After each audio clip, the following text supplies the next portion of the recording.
הסכם אחד, החזירו את כולם. הסכם יותר מדי ימים, הדם על הידיים של ממשלת הדמים, החטופים בעזה יותר מדי ימים.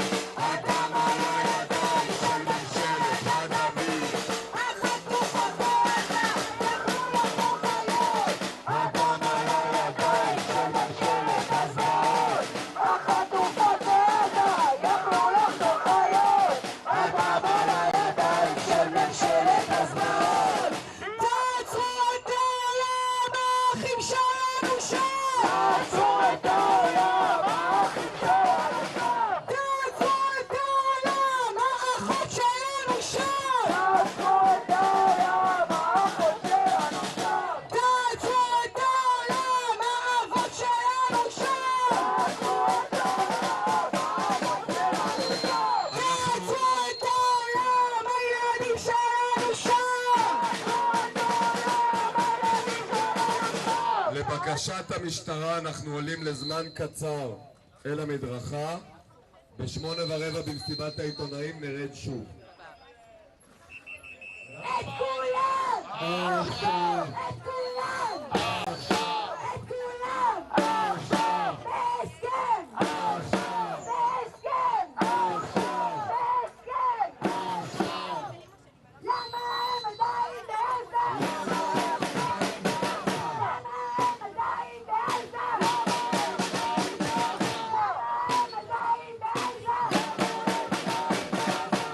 נפקיר אותם שם בעזה! נפקיר אותם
חדשות. אנחנו ממשיכות וממשיכים בכל הכוח. עוד רבע שעה אנחנו נשמע מה יש לנתניהו לומר ומה הוא הולך לעשות כדי להחזיר את האחים והאחיות שלנו הביתה. עכשיו! עכשיו!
Why? כולים ישראלים פה. Yes, sir. That's what I'm thinking. מה קרה, ירון? I think your camera needs to be over there. הוא ממש בלשון, אנחנו עושים לייב. אל תדאג, אתה לא תשים פה לייב. אוקיי. אני אסדר לך מקום, אל תדאג. אוקיי.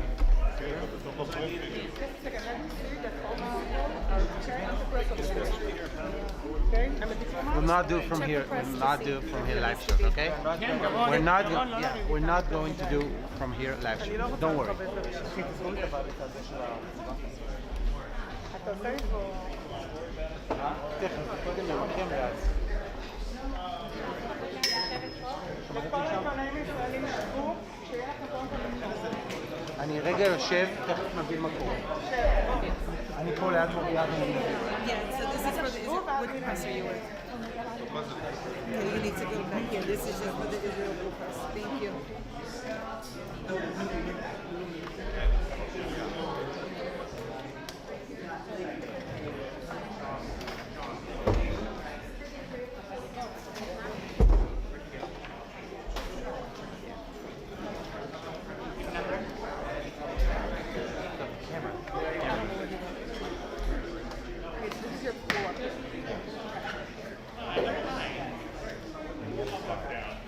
His spot over there.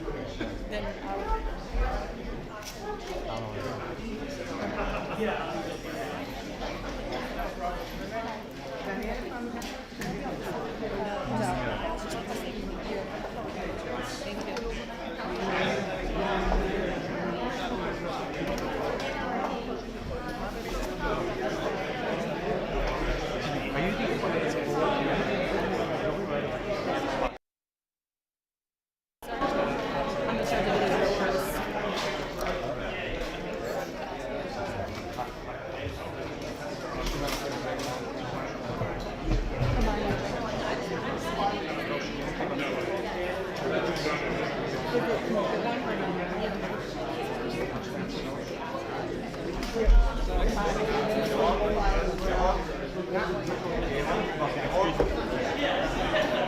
כן, גיא.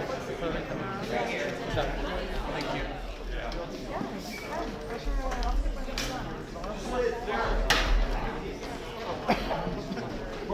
Can you see over me?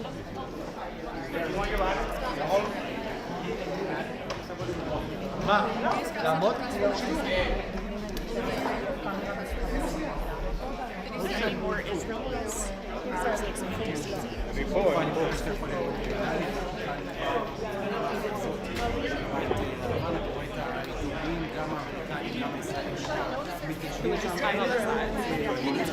He's clear, so if we could have everyone here because the camera's right here as well, so we can have you pull in on that side. Yes, please, thank you. אבל יכול להיות שיהיו עיכובים ונראה את זה בשעה הקרובה. מאוד מאוד מאוד מעניין לראות מה רוח הדברים, מה ההחלטות Yes, run with it, yeah. כמה הם מציגים כמעט קונצנזוס אל מול המצלמות, אל מול התוכנית הזאת של טראמפ, תוכנית 21 הנקודות, כמו שסיפרתי לך קודם, ואומרים בסביבת ראש הממשלה, לא יהיה דייט, לא יהיה חרך שלו בינו לבין הנשיא טראמפ, ועדיין זה לא אומר דבר וחצי דבר על ההתקדמות אל מול חמאס, שבשלב הזה חוץ מהודעות עמומות עדיין לא אמר שום דבר לגבי העמדה שלהם. זה לא מחכים כאן, כל התמונה, העיתונאים שם בכנסים, ייקח זמן שכולם משתתפים ואז תתחיל מסיבת העיתונאים, שכמו שהשעה מתאמנתית, יכולה להיות ססגונית ועמוקה, ואנחנו מתחת צוות האמריקני, גם יש כאן ססגונית, גם כמו שהממשלה,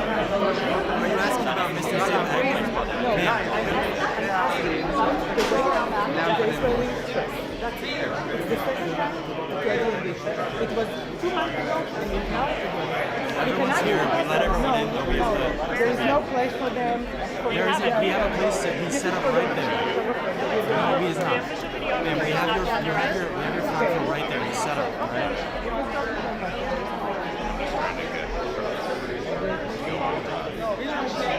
She's not supposed to be on that side. The seat approved.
האזור, כיצד ישראל תסיים את המלחמה הזאת. הזאת יש השפעה גדולה מאוד גם על איך ישראל תיראה בעקבות המתקפות של 7 באוקטובר לעוד שנים רבות קדימה.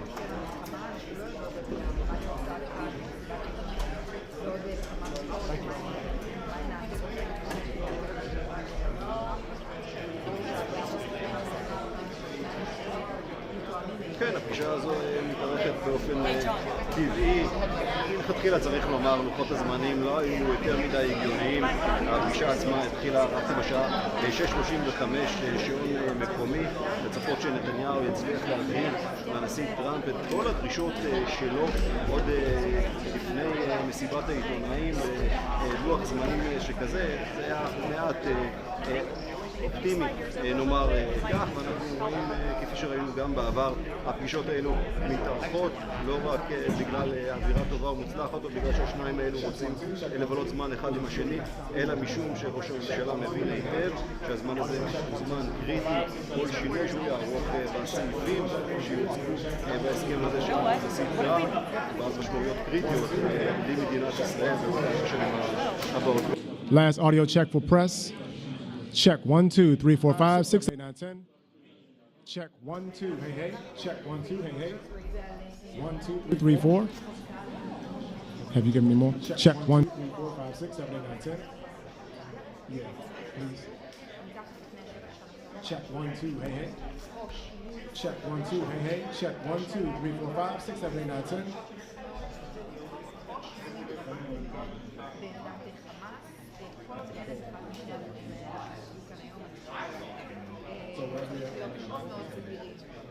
Check 1 2, check 1 2. Check 1 2 3 4 5 6 7 8 9 10. Audio check. Does anyone else in the room need audio checks? Anyone else? You guys are good on audio?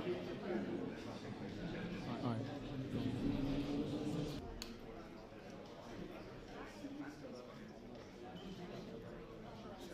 Check 1 2 3 4 5 6. Check 1 2, hey hey. Check 1 2 3 4 5 6. Check 1 2, hey hey. Audio check 1 2 3 4 5 6 7 8 9 10.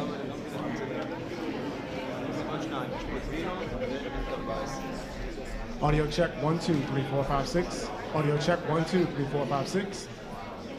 Audio check 1 2 3 4 5 6. Audio check 1 2 1 2 1 2. Hey hey. Audio check 1 2 1 2. All right.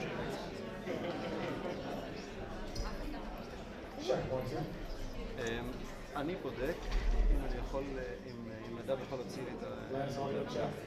Check 1 2 3 4 5 6. 1 2 3 4 5 6. 1 2 3 4 5 6. Okay. 1 2 hey hey. Audio check 1 2 hey hey. Audio check 1 2 hey hey. Check 1 2. Audio check from components podium. Audio check 1 2 3 4 5 6. Check 1 2 3 4 5 6. 1 2. You know when you're good to go. 1 2 hey hey. Audio check 1 2 hey hey. Check 1 2 hey hey. Audio check 1 2 3 4 5 6. Check 1 2 1 2 1 2.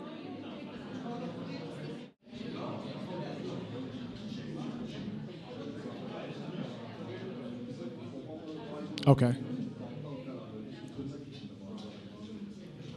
Check 1 2.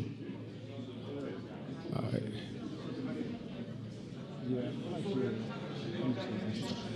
Check 1 2. Hey hey. Audio check 1 2 3 4 5 6 7 8 9 10. Check 1 2. Check 1 2 1 2. Hey hey hey hey. Yeah, that sounds good.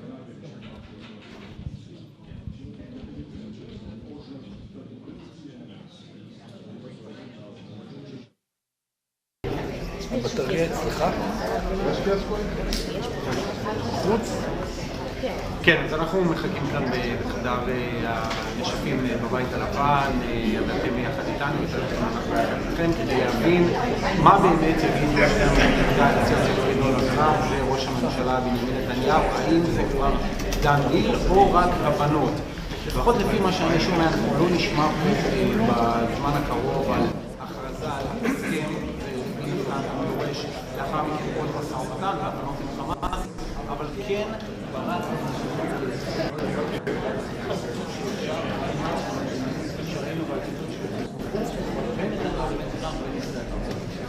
אני חושב שהנמצא אליו מכוון שהנשיא טראמפ יוכל לעמוד ולהגיד יש לי תוכנית שזוכה הן לתמיכת ישראל והן לתמיכת מדינות עבור טראמפ הקטנים, אחד או כמה שהוא לא יהיה לעבודות, פחות מעניין אותו. מה שמעניין אותו זה היכולת לעמוד מול כל העולם להגיד יש לי תוכנית בסיום מלחמה בעזה, גם ישראל מסכימה, גם מדינות ערב מסכימות, ועכשיו חמאס צריך לעשות. זאת כל המטרה. מה כתוב בכל נקודה, זה כבר עניין למי שינהל אחרי את המשא ומתן על ההסכם האמיתי. זה הרי לא יהיה ההסכם, זאת תהיה בעצם ההצעה. גם נקודה אחת שחשוב מאוד להדגיש מה שאנחנו מפתיעים, דווקא מה שכולנו, גם אתה, גם אני, גם ברק, כל מי שמתעסק בתחום הזה, כולל עכשיו, שאומרות רגע, בטח שבהסכם הזה שהסכם סגירת אחת הנקודות מדובר של 48 שעות. Even because they're new work on this. Okay. So it's not like this. Okay. גם אם תהיה לנו החלטות של הסכמות ולהחלטות יהיו, אנחנו אחר כך צריכים לדבר על המנגנון, על המתאים, על הישיבה בתוך החדר של סגירת הקצוות, וגם אם זה קורה בתרחיש האופטימי, יש לנו.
Yes, please. Of course. Sorry about that.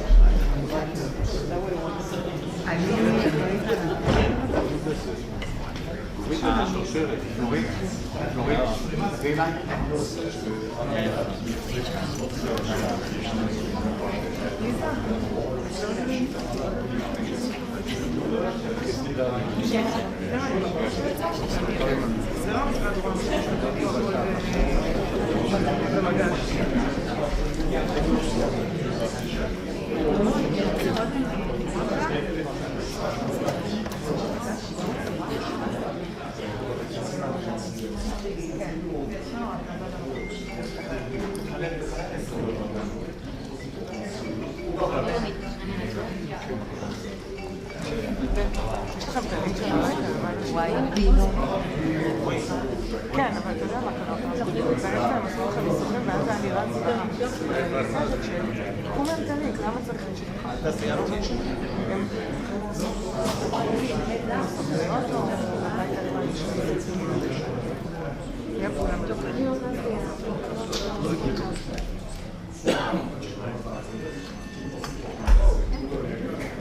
יש, טל. טוב, מה אני אעשה?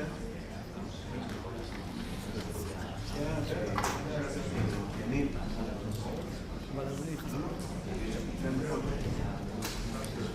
עודד, אני נראית מוקלטת.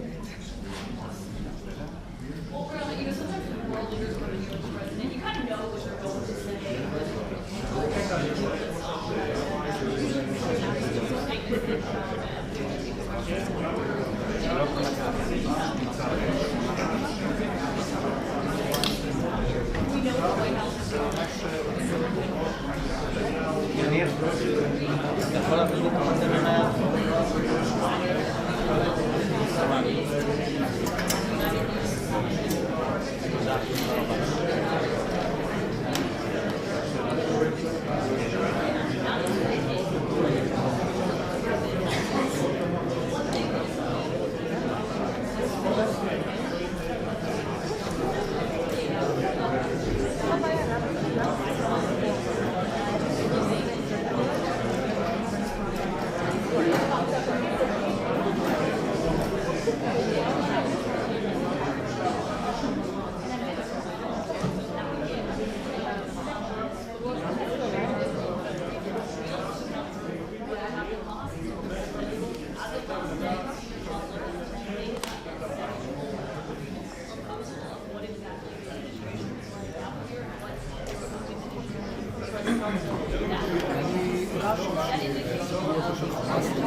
פייק ניוז, בעצם הקטרים אמורים להביא את זה לשולחן, כל הדיונים שהיו קושניר, גם השיחה עכשיו שנתניהו לצאת מנקודת הנחה אחת שהחמאס יבוא בגלל שהקטרים יצאים, אז הקטרים לא מסוגלים לחמאס מה תפקידם בכל הכוח הזה. כל הסיפור שלהם גם להשאיר את מערכת היחסים בין ישראל ולמה צריך להגיד שהתקופה של ישראל של נתניהו היא סביר שלא היה מוסי ובחיים כל הסיפור הזה התחיל להתגלגל מהשלוצי ברגע שישראל גזרה את היכולת שלה לפגוע בזה שחמאס בכל מקום אשר יהיה והקטרים במלחמה אנחנו דנים בתוך החדר על איך קטר משתלם ביום של כסף קטר והולך להביא את החמאס, את החמאס, כל הדברים שקודם לכן, בעצם היו שני מילים להעביר. אני חושב שלא עוסקים כאן במשחק של צחוקים, ולכן זה מאוד כימי שיכולת להציל היום הסכם מסגרת כדי שיכול לסיום המלחמה ושהקטרים יביאו את החמאס הוא בעיניי הנקודה הכי קרובה שהיינו בה לקבלת הסכם כמעט בתחילת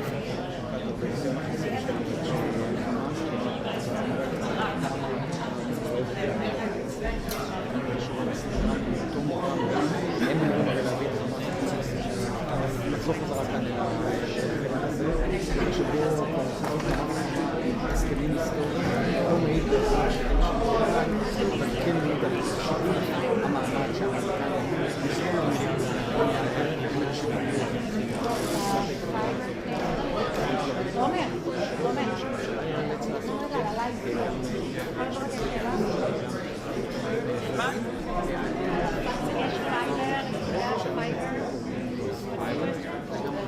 fiber enables the navigation לדבר כמעט בכל אחד, לא תהיינה הנסיבות מסתכלות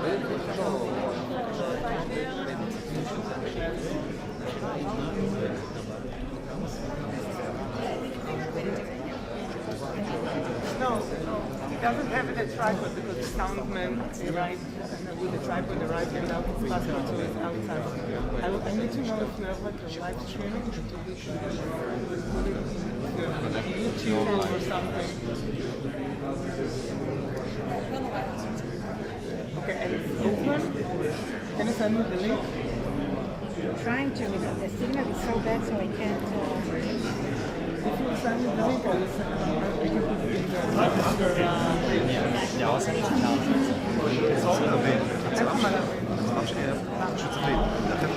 I'll get that to you in a minute if I get this out. Sit back down. But I'll get you the link. I will figure it out. Enough. The Prime Minister is not here. You know, because you're not treating us as no, you're not treating me. I'm the press officer of the Prime Minister. Okay, no. Okay, don't say that. I will call the ambassador to ask for the link from the press.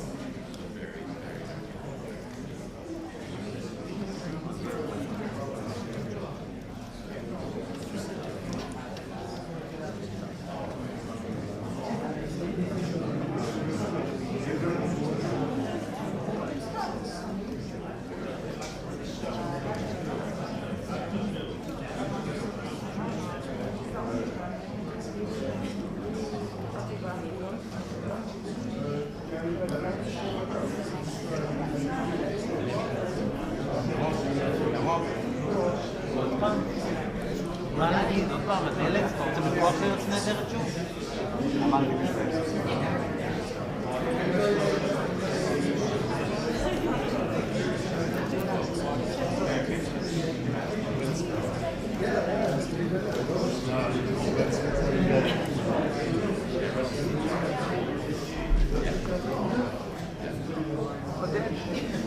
יש לכם את הלינק ליוזיק שלכם במערכת? איך?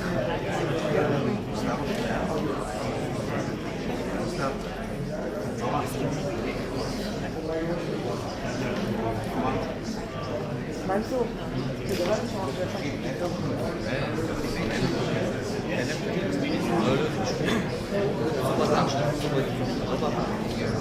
אבל ערוץ כאן פה לא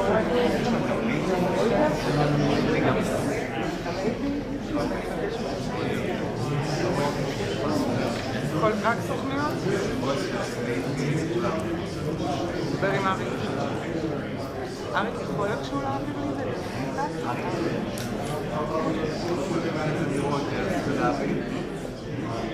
יכול לבקש מאיפי.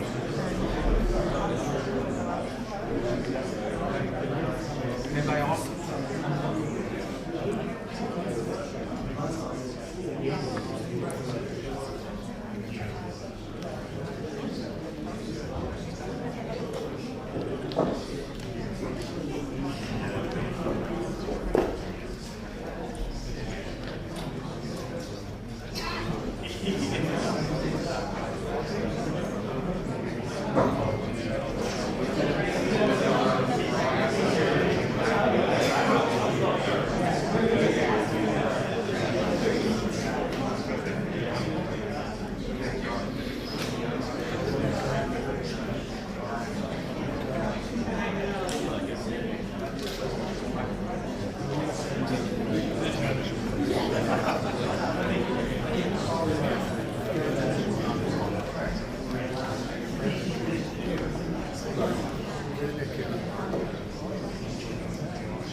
כן, זה טיפה מתאחר, אין ספק, אנחנו יודעים שלוחות זמנים זה לא דבר מדויק ברב בממשל הזה, אבל אתה יודע, קצת בנימה מבודחת, עם האבולוציה של השידורים שלנו מעידה במשהו על האבולוציה של מה שקורה בחדר, הפעם הקודמת שידרנו ליד דלת לבנה, עכשיו אנחנו משדרים באולם הנשפים, יכול להיות שזה מבשר דווקא על משהו חיובי. ועכשיו בנימה יותר רצינית, תראו, זה לא רק שיחת ההתנצלות הזאת של נתניהו בפני הקטרים, ולא רק התחייבות, ולא רק במלל באותה שיחה, אלא גם בתוך מסמך של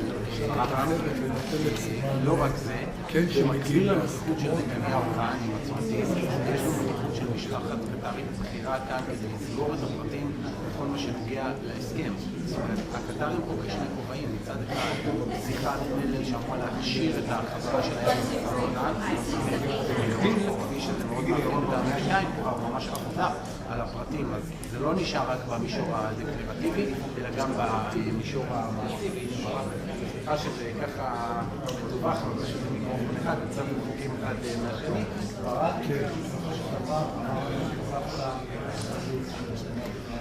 כמה זה יכול זה לא רק כמה זה יכול לעשות, זה שלא התנצלות הזאת, זו הייתה דרישה שהגיעה הכי למעלה שאפשר הוא אמר לזה אפילו יום אל תבואו אליי והתנצלות. זה נאמר גם לרון דרמר שפגש את באירופה לפני שבוע וחצי, זה נאמר, הוא אמר את זה לנתניהו, זה היה תנאי קטרי ברור. בהתחלה לפחות, תקפו את הדרישה הזאת, אמרו אין לנו מה להתנצל, לא עשינו שום דבר נראה, אבל דווקא בהתייחסות הפנימיות בישראל, היו לא מדעו שהוא רצח. בעצם כן עשינו משהו שהוא דבר. איש ביטחון קטרי, לא הייתה מטרה של זה, עדיין בעבר, ישראל כבר. כל הדבר שאנחנו רואים שעושים נוספים בסדר היום שלנו, הסכמי אברהם נוספים, הפתח של ההסכם של אותה הסכמה שמתכוונים להגיע אליה היום בין ישראל הציבורית והקטרים שהביאו את החמאס, פותחים את הפתח למשלחה היום שאחרי ואז אנחנו יכולים לנווט את זה יחד עם סעודים, אמירתים, אינדונזים ועוד מספר מדינות. זה בעצם אותו כדור שלג שעליו מדברים וכרגע מדברים בסוף החדר גם בצורה עדינה בעניין הזה על כך שהסכמי אברהם נוספים יבואו למימוש ובעצם נושאים נוספים שקשורים לכלכלת הביטחון אבל נפתח יום סיום גם בזה לסיים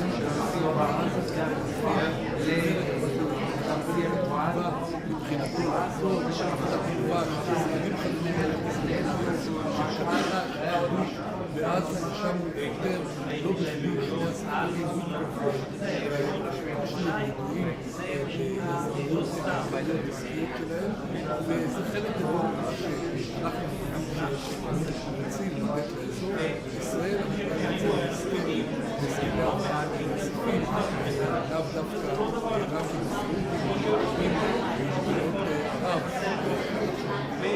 לא יכולים כרגע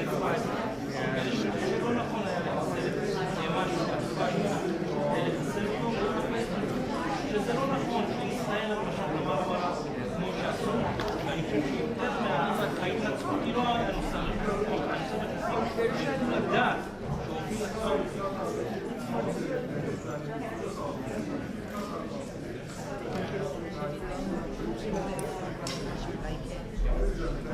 תודה רשמית של הבית הלבן על השיחה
part of the focus in addition to trying to bring out this balance of peace deal, which we are going to hear more about here in this press conference.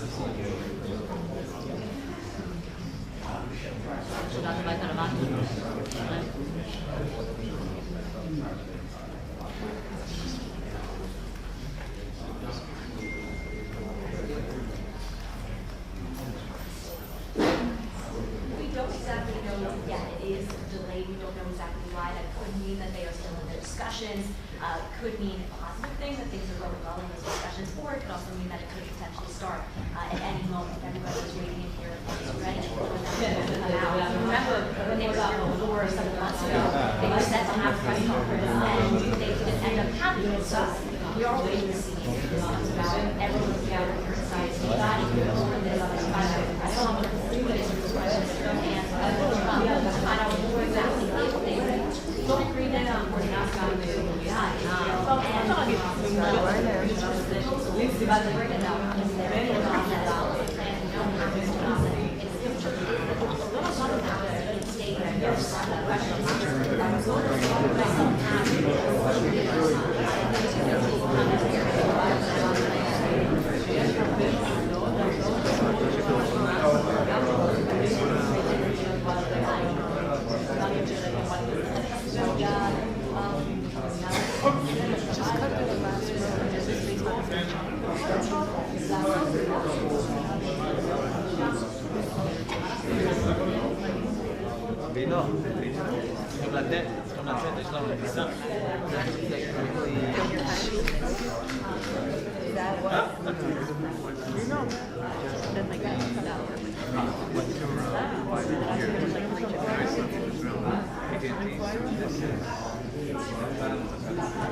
תגיד את כל הדברים האלה. גם, אני נראית מוטרדת. אני נראית? אוקיי.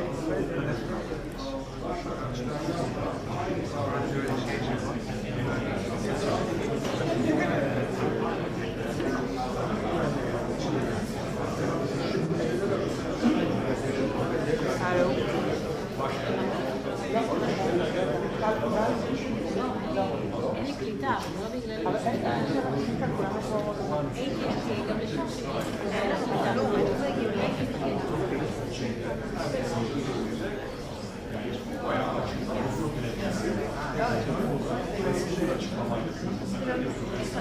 בלי הצבע.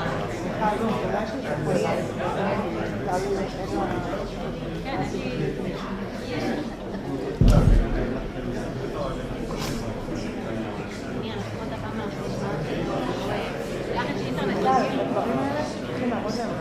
אי אפשר לשבת. עכשיו, אני לא יכולה לדבר. עוד פעם, כל פעם.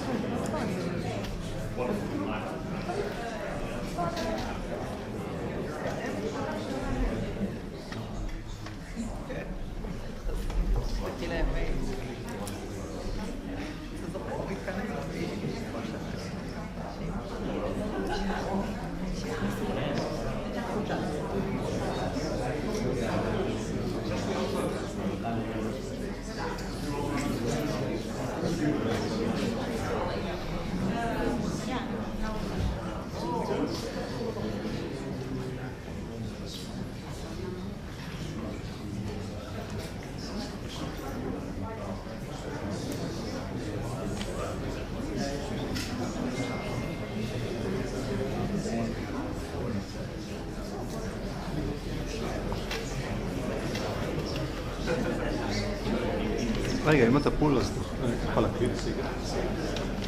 הוא לא פול. די, הוא לא פול. ובלי קשר, הם סתם היו בתוכו בעצם. אתם לא הייתם ברשימה, אבל הם סתם. יש פה אנשים לפעמים בדברים האלה צריך. מה לעשות? נתן לי את הריקה שלי גם בשביל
לא, על איזה לזון. ממש. שזה לא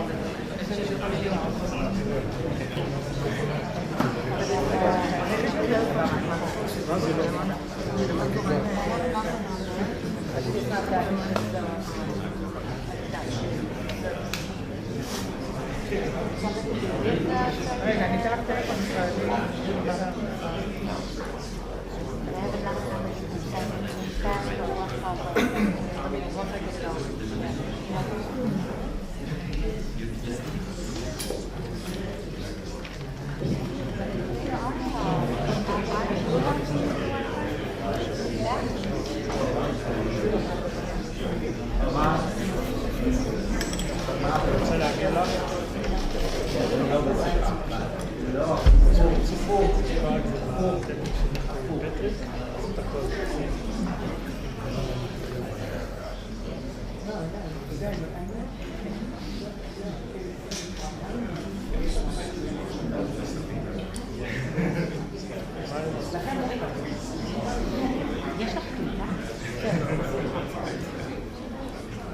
Tom, do you have service? If so, is YouTube, if you do YouTube? Yeah, I don't know.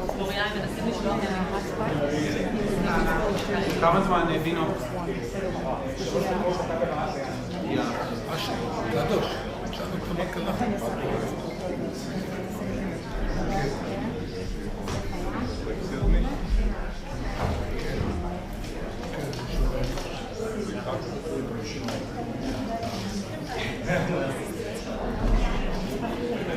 תבדקי מה קבוצות, פלורית.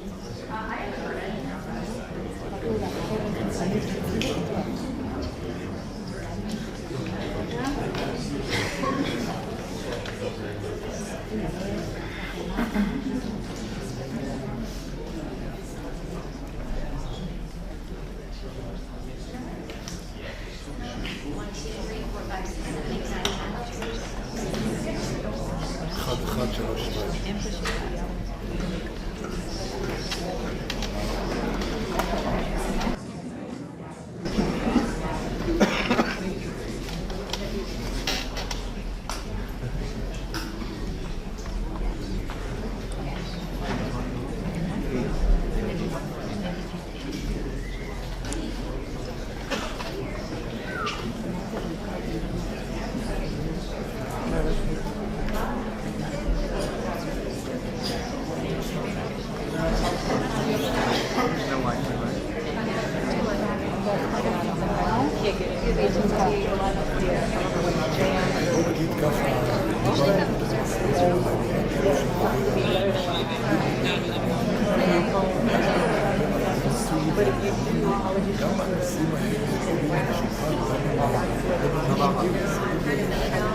בעניין סוריה, הסוגיה של הסכם צבאי סוריה, אליו מתכבד רבע מסוים של קבלת חוקה, לא אומר שתהיה חתימה בבית הלבן, של הבית הלבן, שלנו נתניהו, אבל הסכם צבאי קרוב בעניין סוריה, כמה סוגיות כמה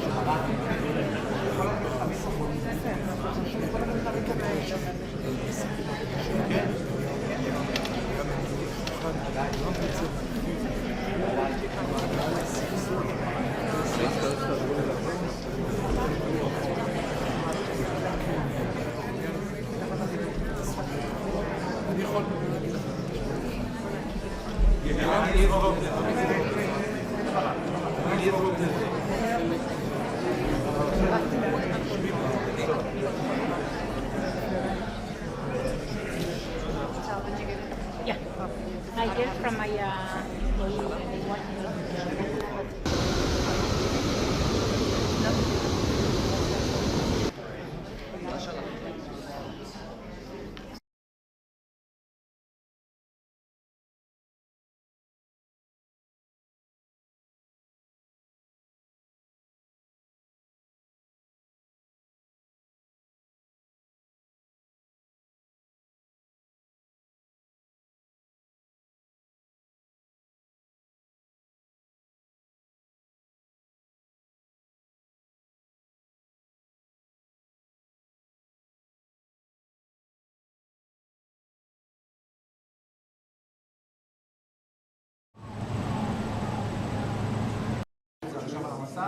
עכשיו אני יכול להביא לך את הציטוטים, את הדברים שאמר נתניהו לקטרי, אלו הציטוטים. אדוני ראש, אני יודע שאתה, אדוני ראש הממשלה, אני רוצה שתדע שישראל מתחרטת על התקיפה של אחד מהאזרחים שלכם שנהרג בתקיפה שלנו. אני רוצה להבטיח לך שישראל כיוונה לחמאס, לא לקטר. אני עוד רוצה להבטיח לך שלישראל לא הייתה שום תוכנית להפריד את הריבונות שלך, ולא נעשה זאת יותר בעתיד, ואני הבהרתי את זה ונתתי התחייבות לנשיא טראמפ. אני יודע שלהנהגה שלך, אומר נתניהו, יש הסתייגויות ותלונות נגד ישראל, וגם לישראל יש תלונות כלפי קטר, החל מהתמיכה שלכם באחים המוסלמים, גם לגבי איך שישראל מוצגת באל-ג'זירה, וגם לעובדה שאתם תומכים בסנטימנט אנטי-ישראלי בקמפוסים ובקולג'ים. אני מברך, מקדם בברכה את הרעיון של הנשיא להקים קבוצה תלת-ראשית שתתייחס לטענות ההדדיות שלנו, לתלונות ההדדיות שיש לישראל ויש לקטר. זה נוסח הדברים שאמר ראש הממשלה בתוך חדר הזמזל בשיחת הטלפון.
America.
Tall guys are always in the front row. That's how you do it. I'll slouch. That's how you do So the story, I'll tell you the story with Sharansky. So it's the Bush gets elected Tuesday, November 2004. Right. The following Monday, I'm with on the book tour. It just comes out on Monday. Okay. On Tuesday, we're in the American Enterprise Institute. Broad Hummer's interviewing for the book. And I'm sitting in this on the floor.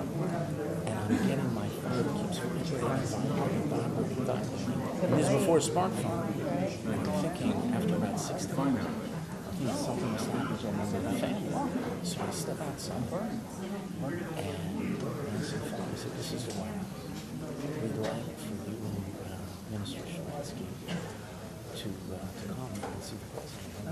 And my immediate response on Thursday, Wait, what day was it?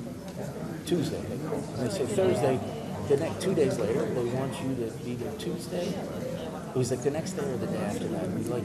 The president would like to meet you and Milton Sharansky at 11 o'clock on Thursday.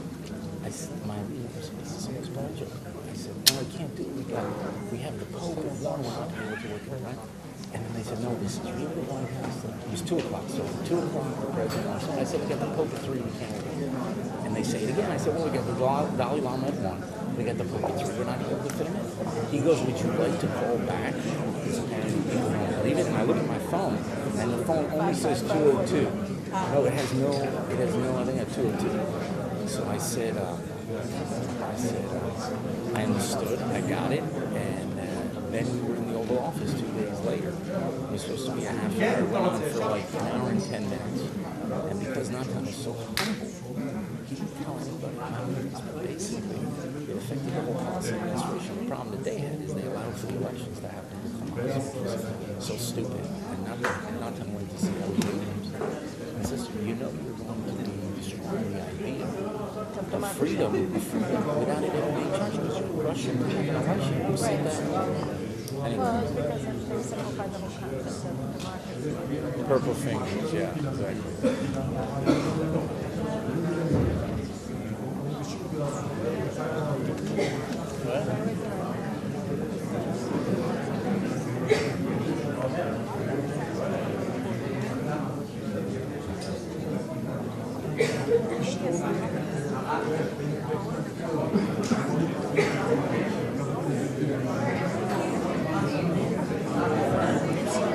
That means he never met a right-wing reporter.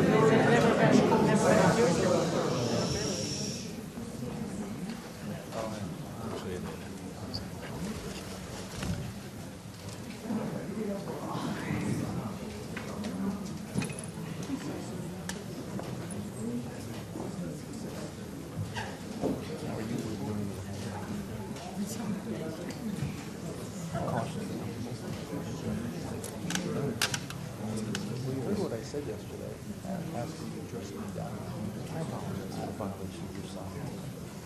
No, I said, I humbled myself and groveled before leaving you back over it. But I really don't think there's any possibility right now. You know, 2.5 years left. It's not there's 3 months left in the administration. There's no way. And I think you personally could do it best. Feel it possibly get it under circumstances. What the issue is going to be selling it. That was my, that was the issue. How to address it.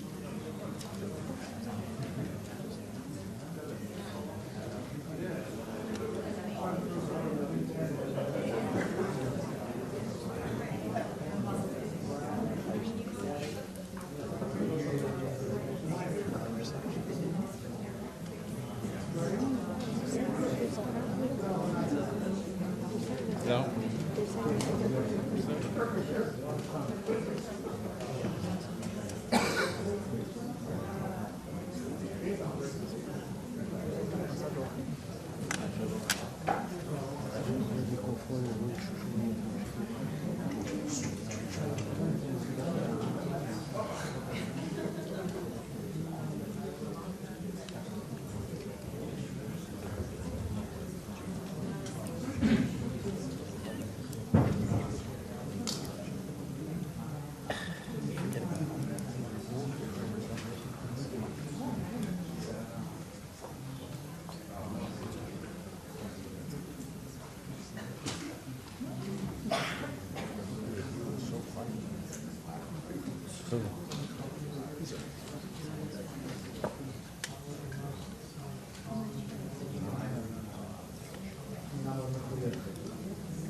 Any of them? Okay.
Okay, thank you. We'll see what happens. Thank you for listening. Thank you for your attention to this matter. Okay?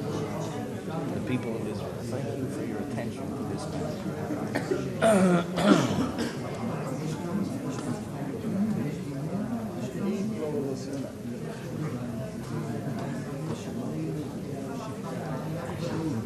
We should contribute. Okay, here's a trivia question. Yesterday, oh yeah. It's I know. He didn't catch it. But I think, okay, who was the only? Those of you listening at home, will play along too. Who was the American president who governed at the time with no living former presidents? Besides Washington. Think about it. The home audience. When Truman died, it had been in the 20s. Truman died. I think 72, I think. 70. And Truman. אז מודיעין אנחנו לא יכולים. No? No, Hoover lived a long time. Yeah. He lived so long they named the bank. No.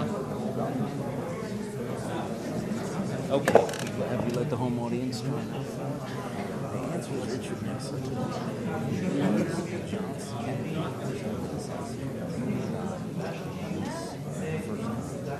John C.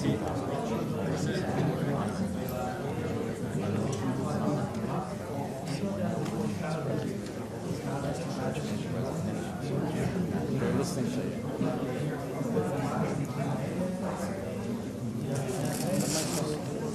We're doing trivia.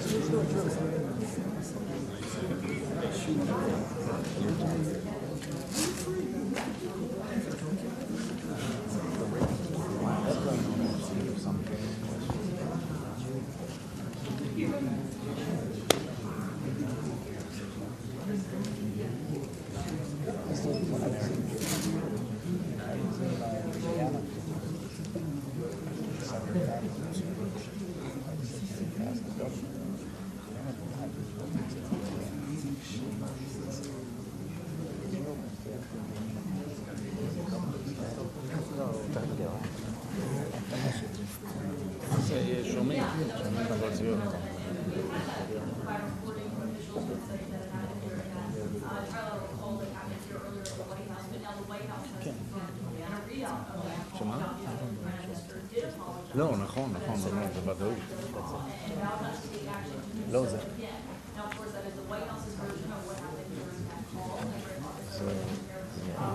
זה שאנחנו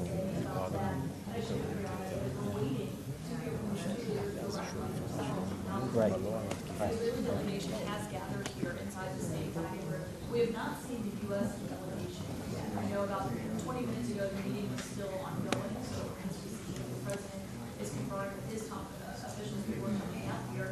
But I will say that one thing the White House just did was make it an indication of what we are going to hear from these leaders when they come out, is they sent out a 20-point plan that the president and the White House have been circulating to other nations last week and the last few days. It was 21 points on the initially, based on what we had seen, the copies of it by our officials or the world leaders. It is now 20 points, and I was just looking through it on my phone because the White House released it. It now makes you just in case you not striking guitar. That was initially an agreement, or principle that had been put in the Israel agreement not to strike guitar again. That is no longer inside the the White House just now.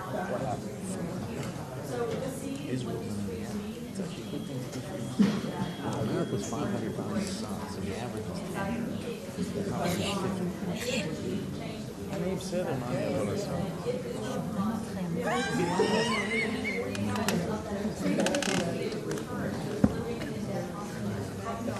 האם שומעים אותי?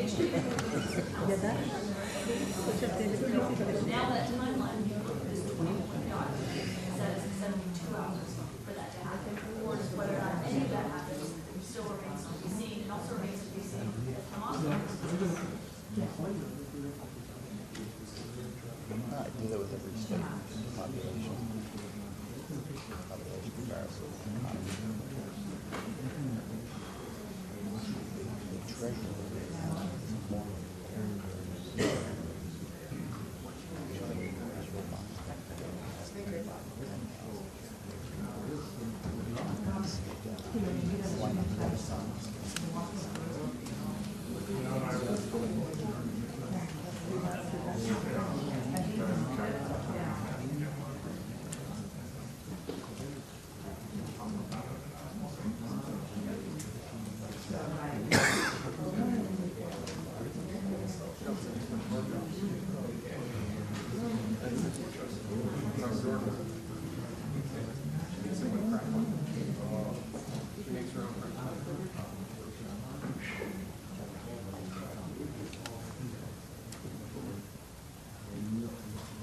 What do I love my wife?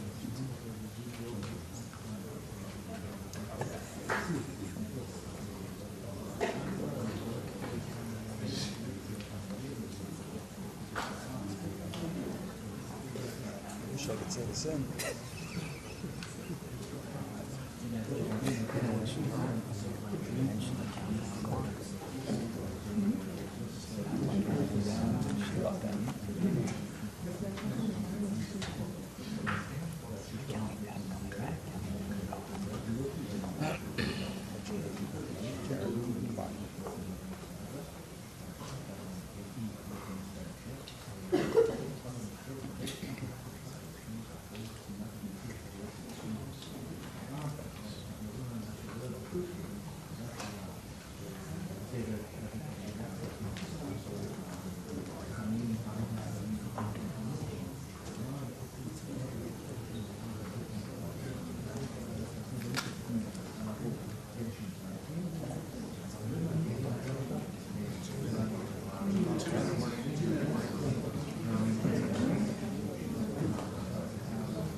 Hello. Long time. The big guns have arrived.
Ladies and gentlemen, the President of the United States and the Prime Minister of the State of Israel.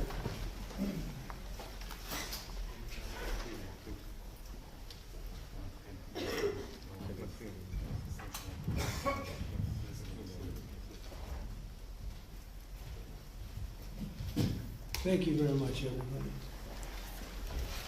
So this is a big, big day, a beautiful day, potentially one of the great days ever in civilization. Things that have been going on for hundreds of years and thousands of years. We're going to, at least we're at a minimum very, very close, and I think we're beyond very close. And I want to thank Bibi for really getting in there and doing a job. We've worked well together, as we have with many other countries, both of us, with many other countries, which is the only way this whole situation gets solved. And I'm not just talking about Gaza. Gaza is one thing, but we're talking about much beyond Gaza. The whole deal, everything getting solved. It's called peace in the Middle East. So today is a historic day for peace, and Prime Minister Netanyahu and I have just concluded an important meeting on many vital issues, including Iran, trade, the expansion of the Abraham Accords, and most importantly, we discussed how to end the war in Gaza, but it's just a part of the bigger picture, which is peace in the Middle East, and let's call it eternal peace in the Middle East. So this is far more than anybody expected, but the level of support that I've had from the nations in the Middle East and surrounding Israel and neighbors of Israel has been incredible, incredible. Every single one of them. This afternoon, after extensive consultation with our friends and partners throughout the region, I'm formally releasing our principles for peace, which people have really liked, I must say. And these are done, not just routinely done, these are done with total consideration and working with the nations that we're talking about. All of these nations have made contributions to those suggestions. I want to thank the leaders of many Arab and Muslim nations for their tremendous support in developing the proposal, along with many of our allies in Europe. Europe has been very much involved, and as I was called by many of the European leaders, most of them saying, is this true? Are you really doing peace in the Middle East? This is the most incredible thing we've heard. Some think it's the biggest thing they've ever heard. They called just to find out, was it just a rumor or is it actually done? And then they said, have you spoken to the Arab leaders? Have you spoken to all of the other leaders that we have to get? A lot of people involved in this one. I also want to thank Prime Minister Netanyahu for agreeing to the plan and for trusting that if we work together, we can bring an end to the death and destruction that we've seen for so many years, decades, even centuries, and begin a new chapter of security, peace, and prosperity for the entire region. And I want to just say that my meetings and dialogue that we had with so many countries, Saudi Arabia as an example, the king is a phenomenal person. The Emir of Qatar, he's incredible people. UAE, and that's MBZ and ABZ. We're totally involved. These are the people that we've been dealing with and who've been actually very much involved in this negotiation, giving us ideas, things they can live with, things they can't live with. Pretty complex. I mean, after 2,000, 3,000 years, whatever it is, I guess it's got to be a little complex, or it would have been done a long time ago. The King of Jordan was with us, as you know, in the United Nations. The President of Turkey, President Erdogan, is a friend of mine, a strong man, but a good man. President of Indonesia, somebody who's an amazing leader, Prabowo. He is an amazing leader and respected by everybody. He was in the room with us. We were together with most of these people that I'm mentioning. Others were by phone or the next day. The Prime Minister and the Field Marshal of Pakistan, they were with us right from the beginning. Incredible. In fact, they just put out a statement that they fully believe in this pact. It just came out just as I was walking around. They said, sir, you have a big notice from the Prime Minister of Pakistan and from the Field Marshal that they back this 100%. President El-Sisi of Egypt, who's terrific. And these are people I've gotten to know over the years. I mean, I would say it started around 2015 and then went into 2016 when the presidency officially began.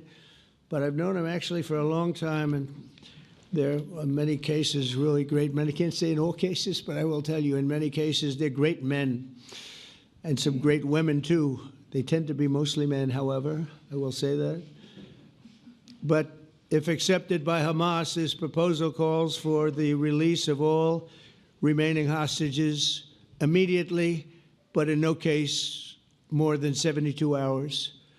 So the hostages are coming back, and I hate even saying this from the standpoint, doesn't sound right, but it is so important to the parents. The bodies of the young men, I believe in almost all cases, the young men are coming back immediately.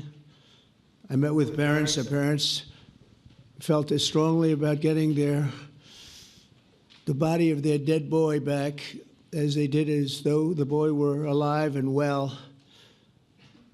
It's so important to them. And it means the immediate end to the war itself, not just Gaza.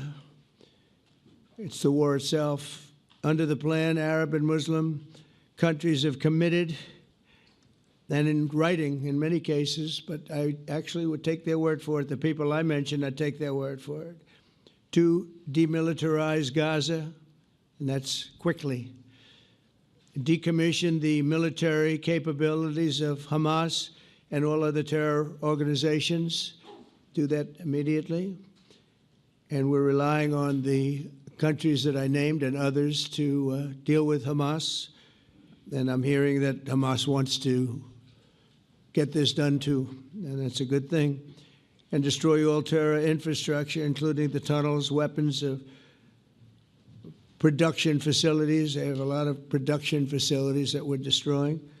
They'll also help train local police forces in the areas that we're discussing right now, in particular in and around Gaza, working with the new transitional authority in Gaza, all parties will agree on a timeline for Israeli forces to withdraw in phases. They'll be withdrawing in phases.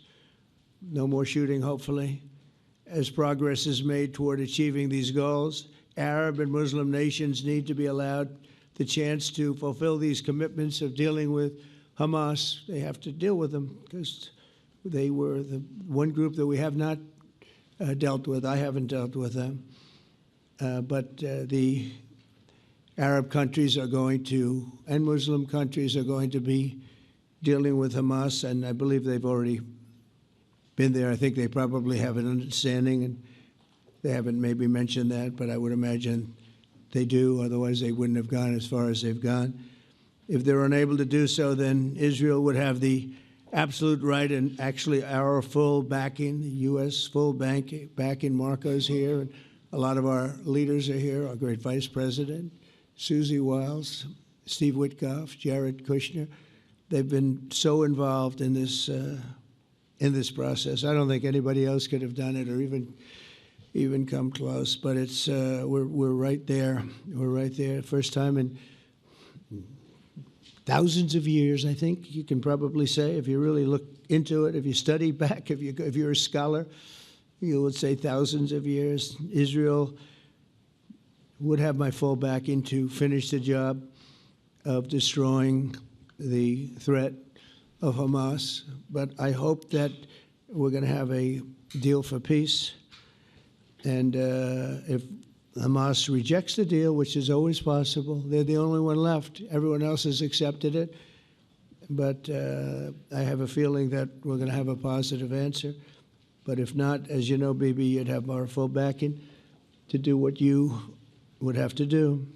Everyone understands that the ultimate result must be the elimination of any danger posed in the region, and that danger is caused by Hamas. The tyranny of terror has to end, and this is, again, something that we're looking for. This is eternity. This is for forever. To ensure the success of this effort, my plan calls for the creation of a new international oversight body, the Board of Peace, we call it, the Board of Peace, sort of a beautiful name, the Board of Peace, which will be headed, not at my request, believe me, I'm very busy, but we have to make sure this works.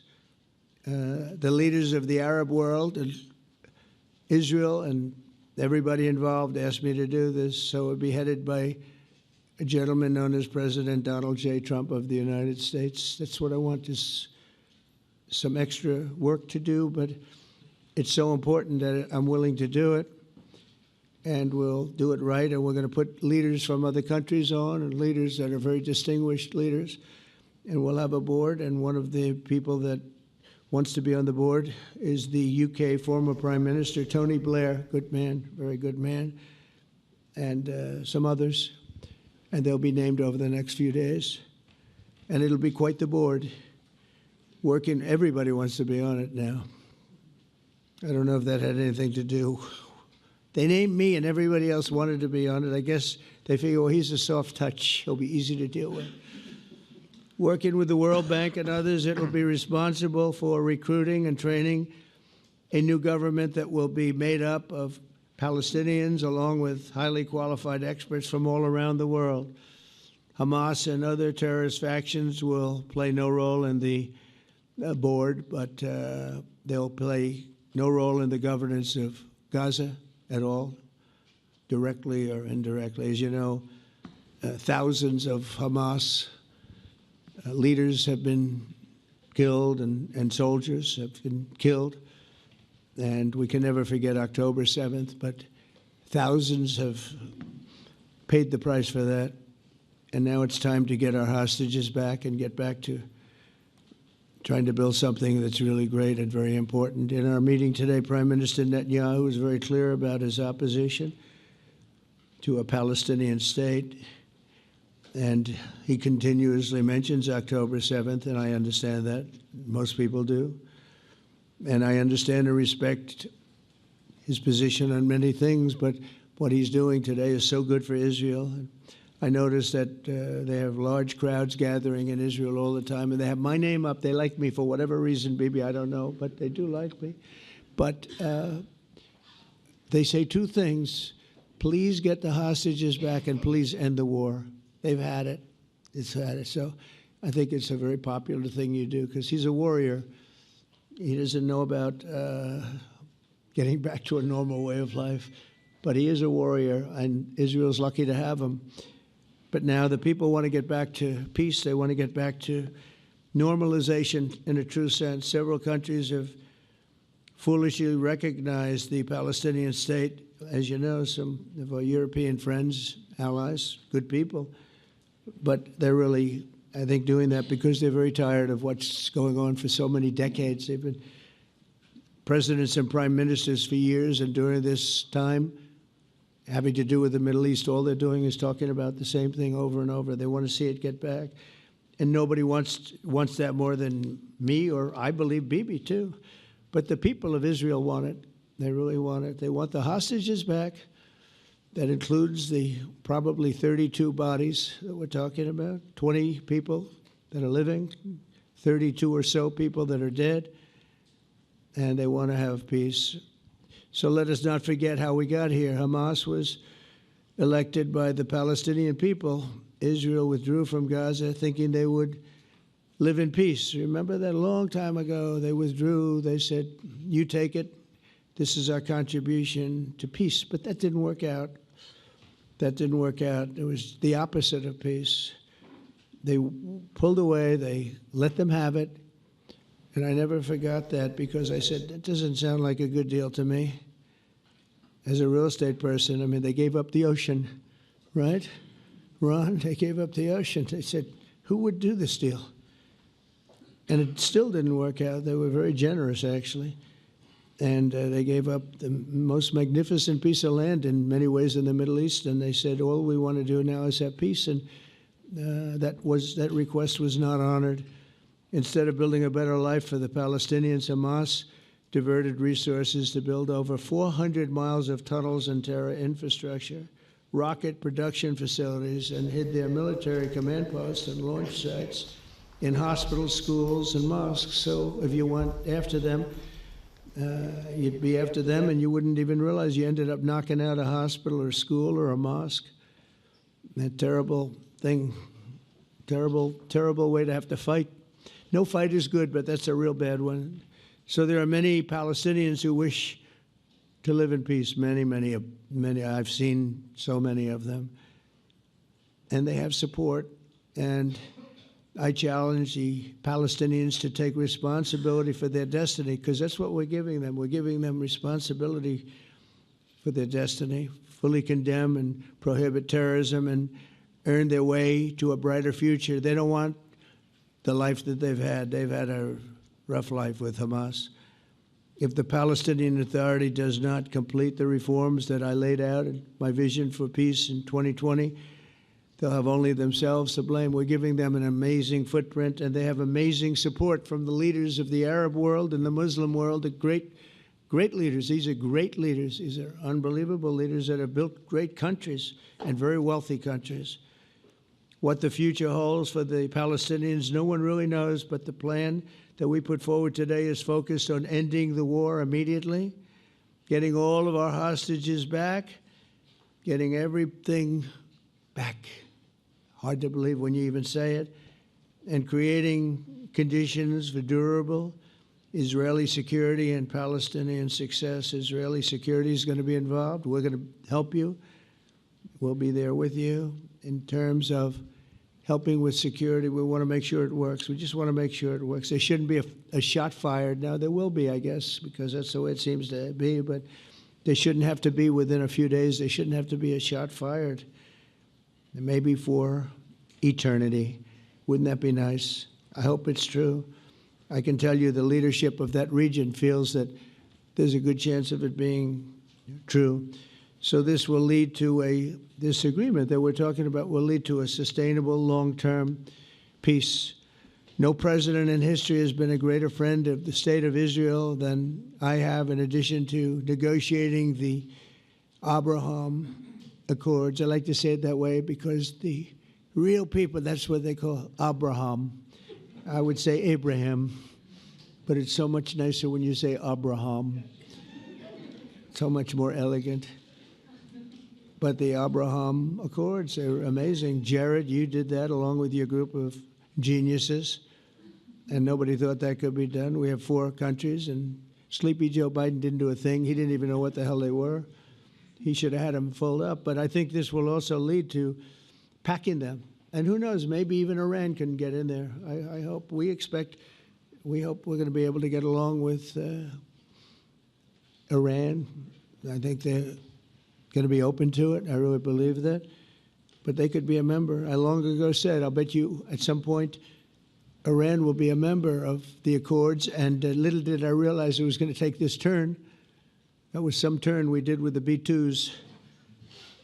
But I think they might very well be there because it's a great thing for them economically. I recognize the eternal capital of Israel. I opened the American embassy in Jerusalem. That was something that everyone said would never be done, could never be done. Virtually every president for many, many years, for decades, would campaign on making Jerusalem the capital of Israel. They campaigned on it over and over. Is that right, Steve? Is that right? Everyone, and when they got to it, and I understand why now, because it was so, when I got to office, I campaigned on it too. I said, we're going to make it, and then I'd get calls from the leaders of various countries saying, please don't do it, please don't do it. It'll end the whole world, please don't do it. And finally, I just didn't say anything, and I did it. People were calling me before I did it because they heard I was going to do it, and leaders of countries were calling me, and I think it was on a Thursday that I did it, and they'd call me Monday, Tuesday, Wednesday, 3-4 times a day, and I said, tell them I'll call them back on Friday. And I announced it on Thursday, and I called them back, the biggest people in the world, and they said, you've done it. I said, done what? You've made the capital of Israel, Jerusalem, and we wanted to talk yet. I wish you called me a little sooner. Maybe I could have done something about it. So that was a lot easier than getting into an argument because I knew what they were calling about. And you know what? It turned out to be amazing. Everybody thought it was going to lead to the end of the world, right? The end of the world, Ron, that's what they said. It didn't lead to anything. It just led to something that I promised and something that was very, very popular for Jewish people and a lot of other people, too.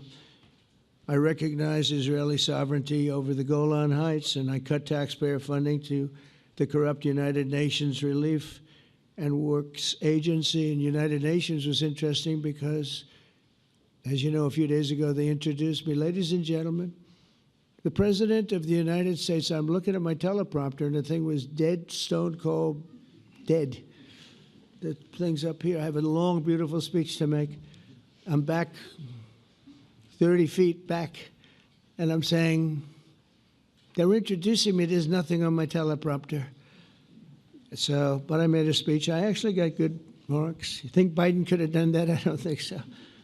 I don't think he could have done that. I don't think too many people could have done it. But actually, it was actually more of a speech from my heart, if you want to know the truth. I think it was maybe better in certain ways because it was from the heart. It has to be from the heart. Otherwise, you're in big trouble. But I cut taxpayer funding for that very corrupt United Nations Relief and Works Agency, and nobody thought that would be done, and withdrew from the horrible Iran nuclear deal that was imposed upon Israel by Barack Hussein Obama and Biden. And I don't think Biden knew anything about it, though. I don't think he knows anything about it now, actually, if you ask him. He'd say, what is that? And we obliterated Iran's nuclear enrichment capacity, making it impossible for them to have a nuclear weapon, which they would have had probably in about 2 months from that. But I've never asked Israel to compromise its security, but we had big, strong talk. Nobody's been better to Israel. No president's been better to Israel than Donald Trump. But we had a long, strong talk, Bibi and I, and he understands it's time. It's time. History has shown. And the people of Israel want it. And the people of the Middle East want it. The people of enemies of Israel want it, but they don't have really too many enemies right now. And you know what? Many countries have gained great respect for Israel, for the way they fight, for the job they do, including me. I had respect anyway, but they gained respect.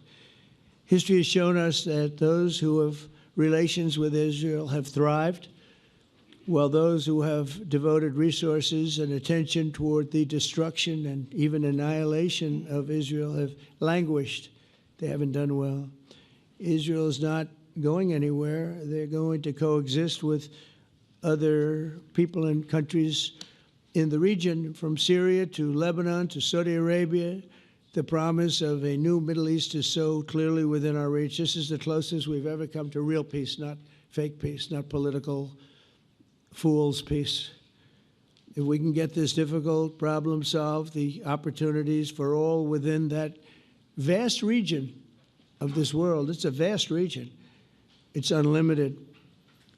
The Abraham Accords show that all countries are better off when they communicate and work together and embrace new opportunities. I hope Jared and Steve and Susie and Marco and JD, we have great people. I hope you guys are going to work very hard to get these other countries in, because now they have no excuse. There's no longer an excuse. They were somewhere hesitant. And I tell you, the 4 countries that went in, I give them tremendous credit, and it's worked out incredibly well for them. In the same spirit, I'm pleased to report that earlier today, we took another important step toward greater understanding in the region. A short time ago, we had a historic phone call in the Oval Office with Prime Minister Tani, who's really a great person. So we had a great talk, and I was on the phone, and Bibi was talking. Prime Minister Al-Thani was of Qatar. They really had a heart-to-heart conversation. It was a great conversation, I thought. It was productive. It was everything that you need to have something turn out to be successful. And I want to thank Bibi, and I want to thank the Prime Minister. It was fantastic.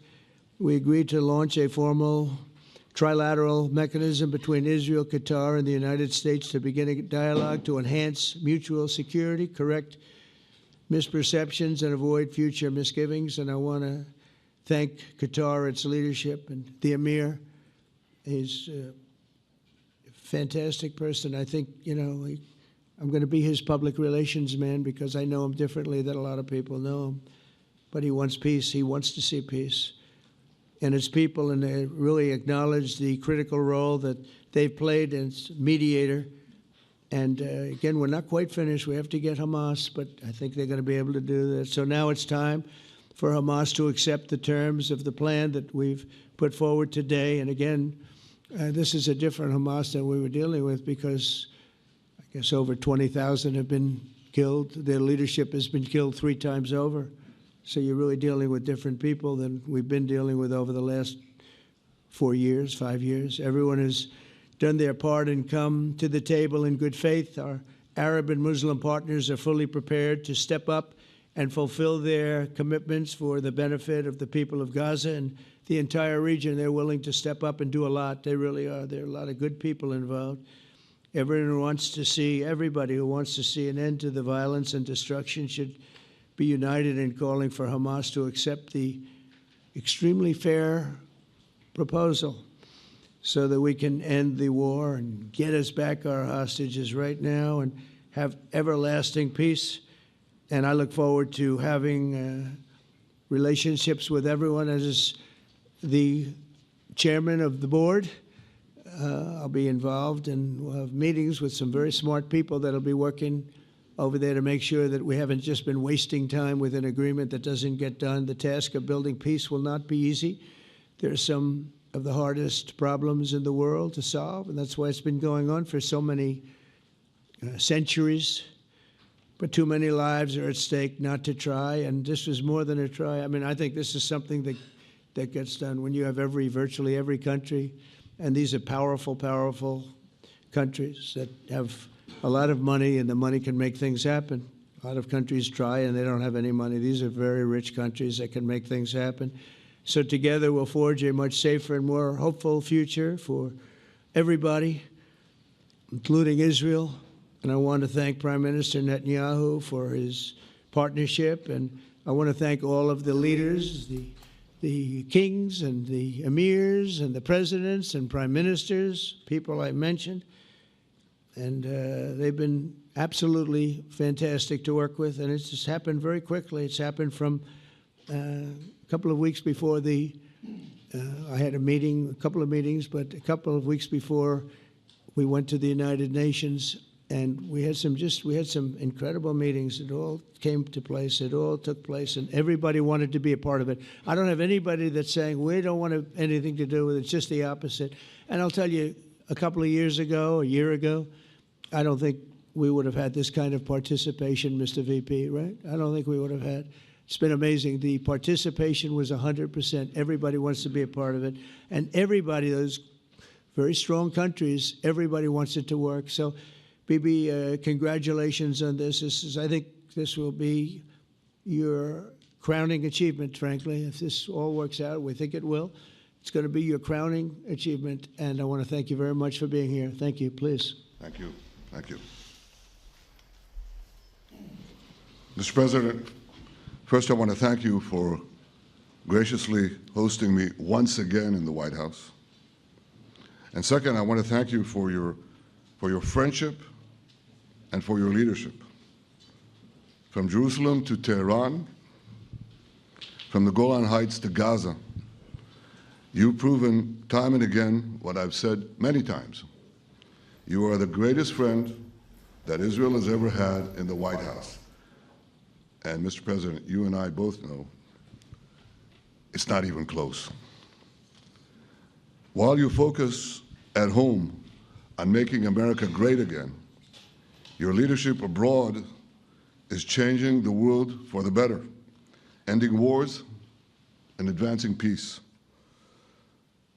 I believe that today we're taking a critical step towards both ending the war in Gaza and setting the stage for dramatically advancing peace in the Middle East, and I think beyond the Middle East, in very important Muslim countries. I support your plan to end the war in Gaza, which achieves our war aims. It will bring back to Israel all our hostages, dismantle Hamas's military capabilities, end its political rule, and ensure that Gaza never again poses a threat to Israel. We would not have achieved this turning point without the courage and sacrifice of our incredibly brave soldiers. They fight like lions to defend the people of Israel, and they serve on the front line in the war between civilization and barbarism.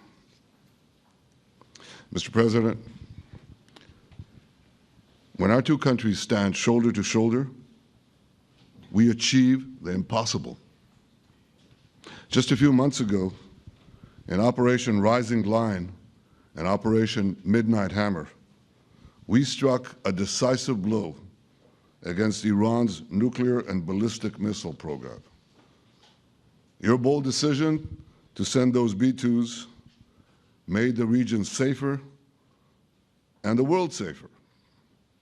Now, under your leadership, we're taking the next step to win the war and expand the peace. Your plan is consistent with the 5 principles my government set for the end of the war and the day after Hamas. Everybody asks, what is your plan for the day after Hamas? Here's our plan. Passed it in the cabinet.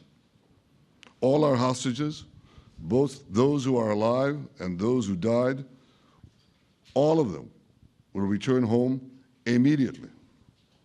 Hamas will be disarmed. Gaza will be demilitarized. Israel will retain security responsibility, including a security perimeter for the foreseeable future. And lastly, Gaza will have a peaceful civilian administration that is run neither by Hamas nor by the Palestinian Authority. If Hamas agrees to your plan, Mr. President, the first step will be a modest withdrawal followed by the release of all our hostages within 72 hours. The next step will be the establishment of an international body charged with fully disarming Hamas and demilitarizing Gaza. I appreciate your willingness to lead the body, Mr. President. I really appreciate it because you have a lot of things to do, and this is important. And it reflects the confidence that this will give everyone, that things will be followed up on all the commitments made. The fact that you're taking this on, I think, helps a lot to make sure that everything flows in the direction that we want. Now, if this international body succeeds, we will have permanently ended the war. Israel will conduct further withdrawals linked to the extent of disarmament and demilitarization, but will remain in the security perimeter for the foreseeable future. I think we should understand that we're giving everybody a chance to have this done peacefully, something that will achieve all our war objectives without any further bloodshed. But if Hamas rejects your plan, Mr. President, or if they supposedly accept it and then basically do everything to counter it, then Israel will finish the job by itself. This can be done the easy way, or it can be done the hard way, but it will be done. We prefer the easy way, but it has to be done. All these goals must be achieved because we didn't fight this horrible fight, sacrifice the finest of our young men to have Hamas stay in Gaza and threaten us again and again and again with these horrific massacres. Mr. President, I was encouraged by your clear statement at the UN against the recognition of a Palestinian state. That would be an outcome that, after October 7th, would reward terrorism, undermine security, and endanger Israel's very existence. As for the Palestinian Authority, I appreciate your firm position that the PA could have no role whatsoever in Gaza without undergoing a radical and genuine transformation. In your 2020 peace plan, which you mentioned just now, you made clear what that transformation requires. It's not lip service. It's not checking a box. It's a fundamental, genuine, and enduring transformation.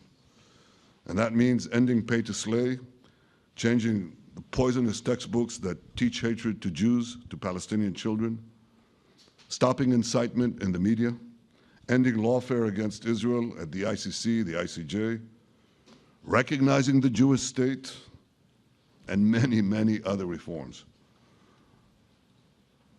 It won't come as a surprise to you that the vast majority of Israelis have no faith that the PA Leopard will change its spots.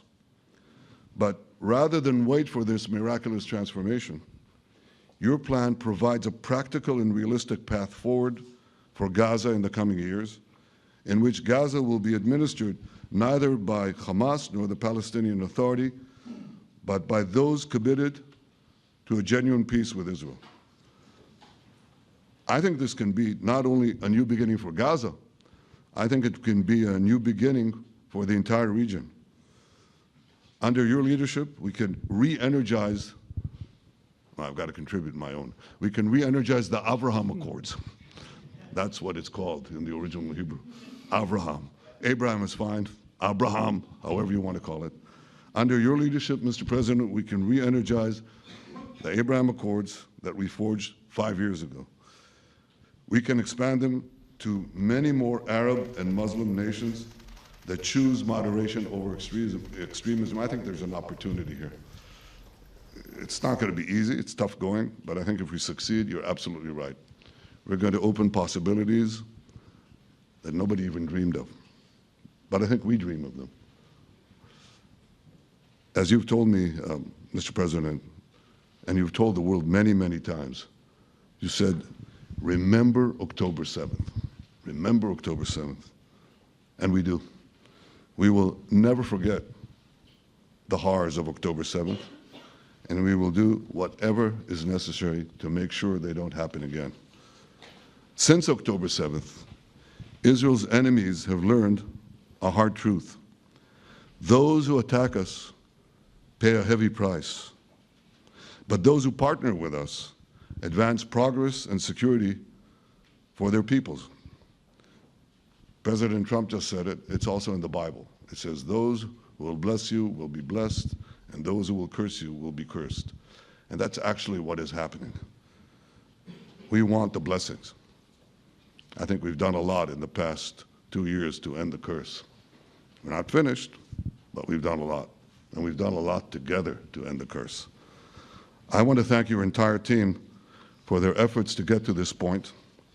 I especially want to thank Steve Witkoff and Jared Kushner for their indefatigable work to bring Israel and Arab states in the region closer together. I am deeply grateful to both of them for their work.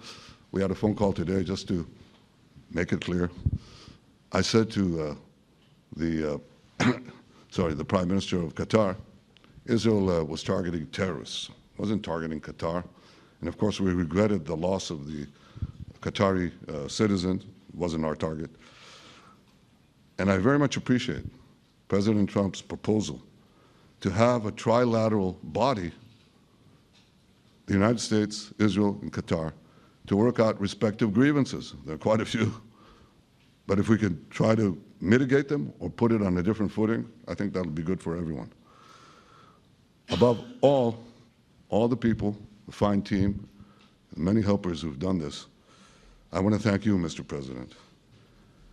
History has already shown that under your leadership, Israel and America can change the face of the Middle East. And today I'm hopeful that your plan to end the war in Gaza will do so again and do so soon.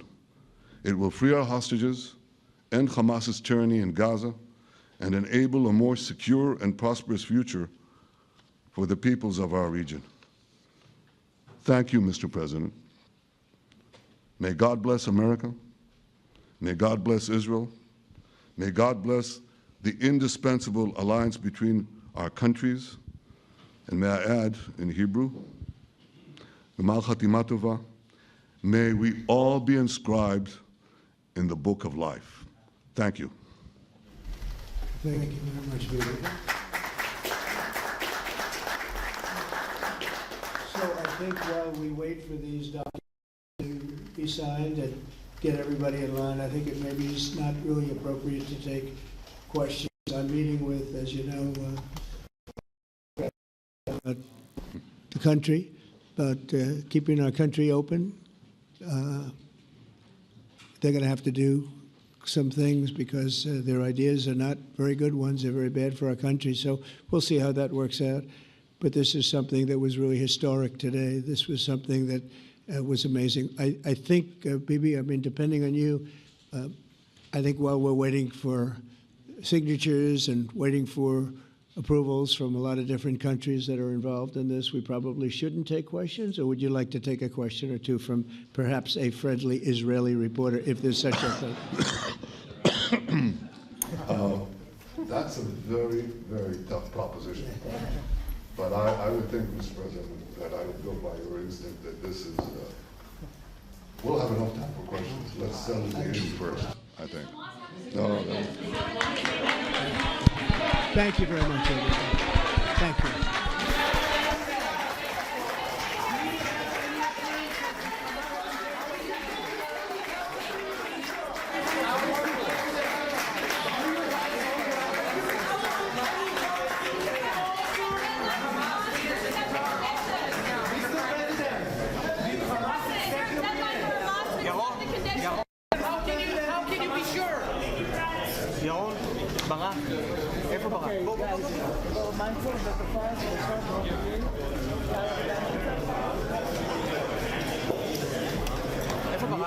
אני לא שומע. לא שומע. הגעת לסיום? יש?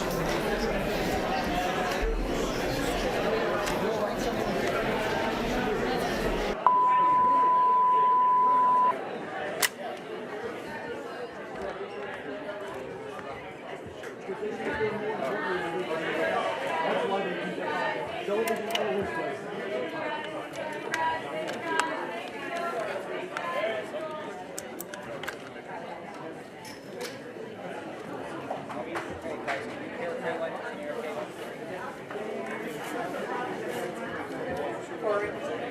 you be so kind as to unhook me? This one? It's too red. God bless you. There you go. Thanks, Dave's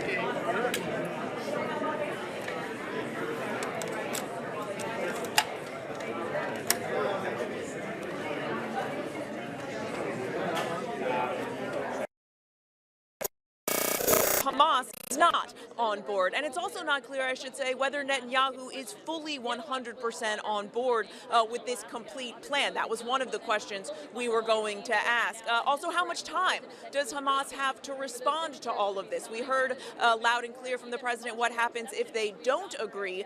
The president saying that if Hamas rejects this deal, that he would then give Netanyahu his full backing to go ahead, in his words, do what you have to do. Netanyahu making clear that he believes that this is essentially the last chance for a deal like this. But again, another question, whether there's any room here to negotiate. Is this truly a take it or leave it deal? The president, though, clearly touting that they have been able to at least get this far, that Israel is broadly speaking on board with this, but a lot of questions about where this goes from here, and also some notable changes here, Elizabeth, from what the president was saying just a couple of months ago when he came before cameras, actually when Netanyahu first visited the White House once Trump was reelected, and the president then said that he believed the Palestinians would likely have to leave Gaza. Now he is saying that they would be encouraged to stay there. Well, what changed his mind? Also, lots of questions about the nuts and bolts here. Who would pay for the redevelopment of Gaza? What does that look like? So we have a lot of broad strokes here, but still a lot of X factors, a lot of questions. The biggest being, what does Hamas think of this, and where does all of this go from here, Elizabeth? A couple of days ago when he was speaking at the United Nations. So it raises a ton of questions there, and obviously we had a ton of questions for both of these leaders about what is going to happen next year. The next big question, though, that everyone something we haven't seen since that historic press conference with the president and President Putin of Russia. This was billed as a press conference. It's only a press conference if you actually take questions from the press, something that they refused to do, though they certainly seemed to relish sort of toying with us and discussing whether or not they were going to take our questions. But as we said, there is a lot to still be worked out here, and for now they simply wanted to come out here and tout this deal and not get into any of the nitty-gritty still to come. They'd release those 20 living hostages and the 28 hostages who bases de Israel de las distintas zonas. There's a lot of action to happen in 3 days, and so that remains to be seen, and that is actually going to be something. And the timeline, whether we'll see this, is still a huge question. I do want to note one thing, Omar, because while we're standing here, the last time we saw this together, the president was at the White House back in February, and that was when President Trump had this idea of the United States taking over Gaza and relocating people from Gaza, that they just put it on a level of destruction that is present in Gaza. This plan is basically the opposite of that. It does not simply stay, no one will give them, but they will be here. También es de señalar esto.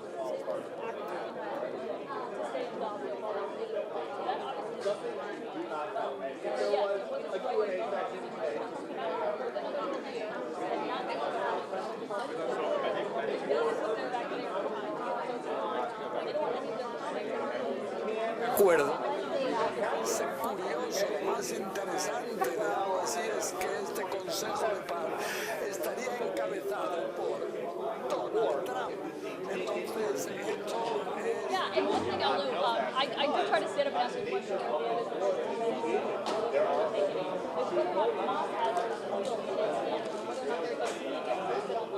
By the White House, obviously a lot of this that Hamas sent it with he has it. That does speak to the nature of whether or not I've been talking to a lot of White House officials who think they were comfortable with their choice and they've ever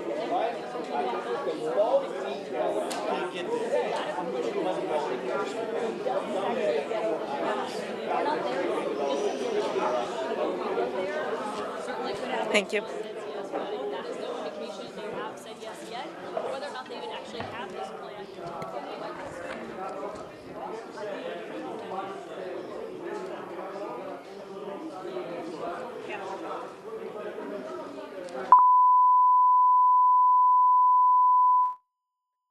Gaza es enormemente prometedor. Vemos que lo que dice de su parte el primer ministro israelí Benjamin Netanyahu es que se puede cambiar la faz del Medio Oriente, el carácter de esta zona del mundo de una manera radical. Él asegura, Benjamin Netanyahu, que Donald Trump es el mejor amigo que haya tenido nunca Israel en la Casa Blanca.